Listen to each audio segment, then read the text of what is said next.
నల్గొండలో బాలికపై అత్యాచారం హత్య కేసులో నిందితుడికి పోక్సో కోర్టు ఉరిశిక్ష విధించింది. 10 సంవత్సరాల సుదీర్ఘ విచారణ తర్వాత పోక్సో కోర్టు ఇన్ఛార్జి న్యాయమూర్తి రోజారమణి ఇవాళ తుది తీర్పు ఇచ్చారు. ఇన్నాళ్లకు న్యాయం జరిగిందన్నారు బాధిత కుటుంబ సభ్యులు. నల్లగొండలో పోక్సో కోర్టు సంచలన తీర్పు ఇచ్చింది. 2013లో 11 ఏళ్ల బాలికపై అత్యాచారం హత్య కేసులో నిందితుడు మహమ్మద్ ముక్రంకు ఉరిశిక్ష విధించింది. 1,10,000 జరిమానా కూడా విధించింది. బాధిత కుటుంబానికి 10 లక్షల పరిహారం ప్రకటించింది.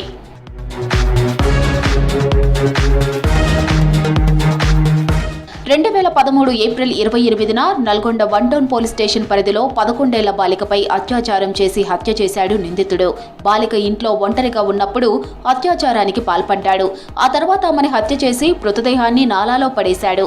హత్య జరిగిన 3 రోజుల తర్వాత పోలీసులు బాలిక మృతదేహాన్ని గుర్తించి నల్గొండ 1 టౌన్ పోలీస్ స్టేషన్లో పోక్సో హత్య కేసుల కింద కేసు నమోదు చేశారు. 2015లో పోలీసులు ఛార్జ్ షీట్ దాఖలు చేశారు.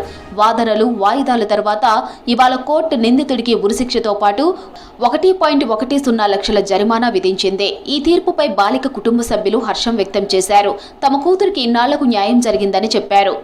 ఉమ్మడి నల్గొండలోనే first POCSO act case. No doubt ఇది కొంచెం కొద్దిగా డిలే అయినప్పటికీ కూడా విక్టిమ్కి మేము జస్టిస్ చేయగలిగి ఉన్నాము. ఈ కేసులో చాలామంది ఇన్వెస్టిగేటింగ్ ఆఫీసర్స్ చేంజ్ అవ్వడం జరిగింది. అలాగే ప్రాసిక్యూటింగ్ ఆఫీసర్స్ కూడా చేంజ్ చేయడం జరిగింది. So at last we could do justice to the victim. 12 years wait చేసినందుకు వాళ్ళకు ఒక జస్టిస్ మేము చేయగలిగాం. ఇలాంటి నేరాలకు కఠిన శిక్షలు పడటం వల్ల తప్పు చేయాలనుకున్న వారికి భయం ఏర్పడుతుందన్నారు నల్గొండ జిల్లా ఎస్పీ శరత్ చంద్ర పవార్. రాష్ట్రంలో 5గురికి మరణశిక్ష విధించగా ఇవన్నీ నల్గొండ జిల్లా పరిధిలోనే జరిగాయన్నారు. ఈ ఏడాది కోర్టు 2కి ఉరిశిక్ష విధించిందన్నారు. నేరాలను అరికట్టడంలో కఠిన శిక్షలు సహాయపడతాయన్నారు బాధితుల తరపు న్యాయవాది. మనకి ఇన్వెస్టిగేషన్ కూడా అంత మంచిగా ప్రాపర్గా చేయడం వల్ల at the same time prosecution కూడా ప్రాపర్గా ఫాలో అప్ చేయడం వల్ల ఇవాళ మర్డర్కి అండ్ పాక్సోకి రెండింటికి కలిపి డబుల్ డెత్ పెనాల్టీ రావడం జరిగింది. ఇది నల్గొండ జిల్లాలో ఈ సంవత్సరం ఇది 2వ డెత్ పెనాల్టీ. ఎంతటి వారైనా కూడా ఎవరైనా కూడా ఒకవేళ తప్పు చేస్తే మాత్రం కంపల్సరీ కన్విక్షన్ అనేది వస్తుంది. నల్గొండ పోలీస్ కంపల్సరీగా, తెలంగాణ స్టేట్ పోలీస్ కూడా కంపల్సరీగా కన్విక్షన్ వచ్చే విధంగానే పనిచేస్తారు.